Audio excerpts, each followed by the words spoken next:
खबर उत्तर प्रदेश बलरामपुर से। बलरामपुर पहुंचे पूर्व मुख्यमंत्री अखिलेश यादव, गैसरी विधायक स्वर्गीय एसपी यादव को दी श्रद्धांजलि। अब खबर विस्तार से।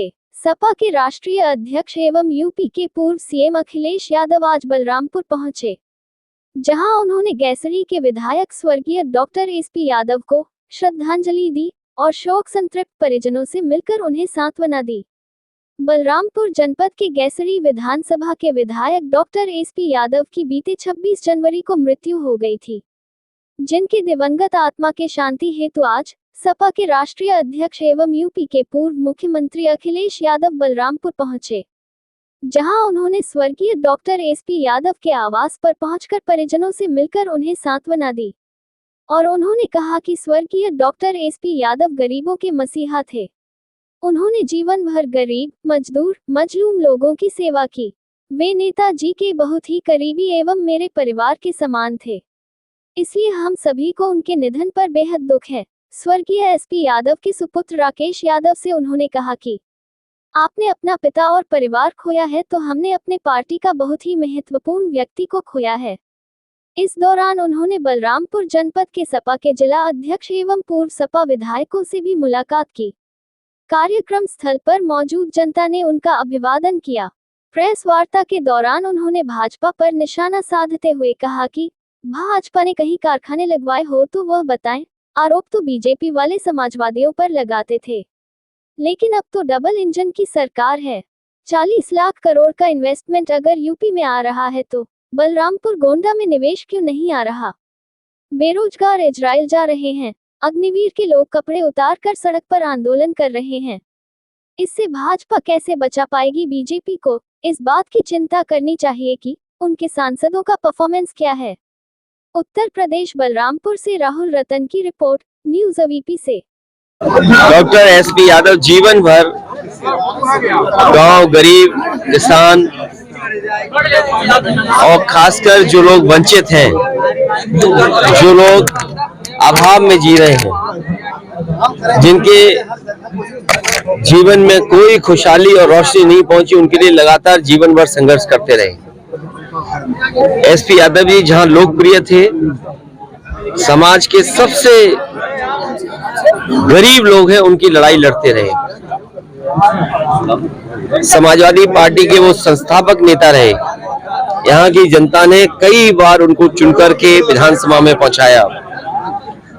जहां एसपी यादव दुख, दर्द, परेशानी में हमेशा खड़े रहते थे, वही तराई के इस क्षेत्र में और आसपास के क्षेत्र में बहुत ही लोकप्रिय नेता रहे। हम लोगों ने उन्हें खोया है। हमारी पार्टी की और इनके परिवार की बहुत क्षति हुई है। इस समय मैं परिवार से मिला हूं और भगवान से यही प्रार्थना करता हूं कि जो दुख उस परिवार पे आया है उसको सहन करने के लिए शक्ति मिले। डॉक्टर एसपी यादव जहां मंत्री रहे, उन्होंने विभाग को बहुत ही जिम्मेदारी से चलाया। नेताजी के साथ भी रहे, हमारे साथ भी रहे।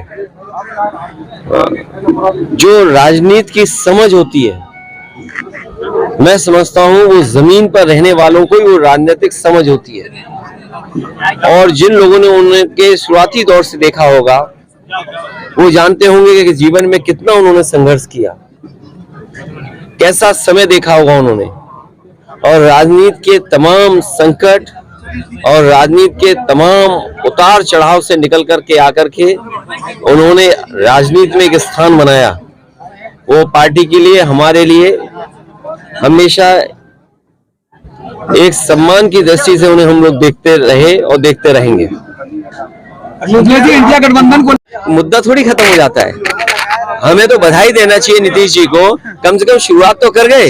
ये बात अलग है कि वो कामयाब नहीं हुए, बीजेपी के लोगों ने कुछ जादू चला दिया, क्या किया उस बारे में मैं नहीं जानना चाहता हूँ।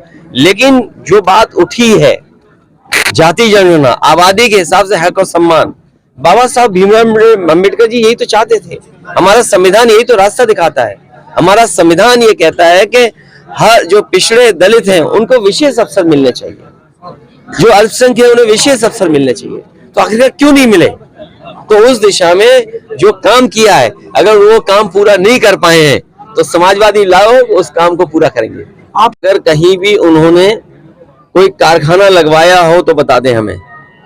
जो आरोप समाजवादियों पे लगाते थे, अरे डबल इंजन की सरकार, और इन्वेस्टमेंट कितना, 40 लाख करोड़।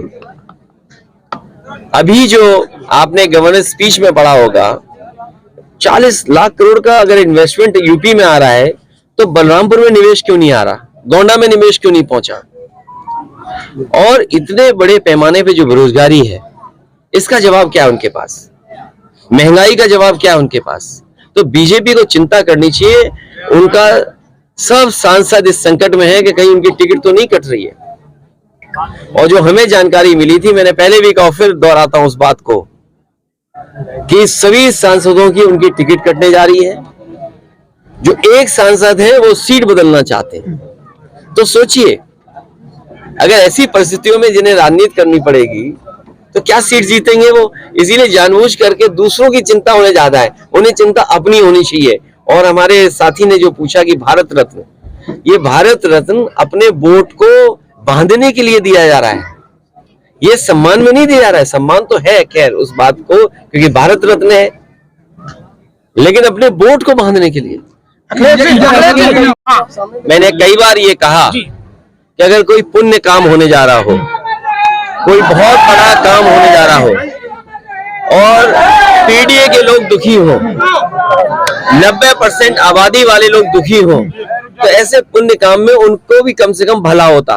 और अगर जमीन घोटाला हुआ है, वो भी अगर गोंडा है, बलरामपुर है या अयोध्या जैसी जगह पर 3271 तो सोचिए आप कल्पना करिए कि किस नाम पर, किस सरकार में इस तरह का घोटाला हो रहा है। अगले जी 2024 गठबंधन जीता था, आप और हम जानते हैं कि क्या समीकरण होना चाहिए।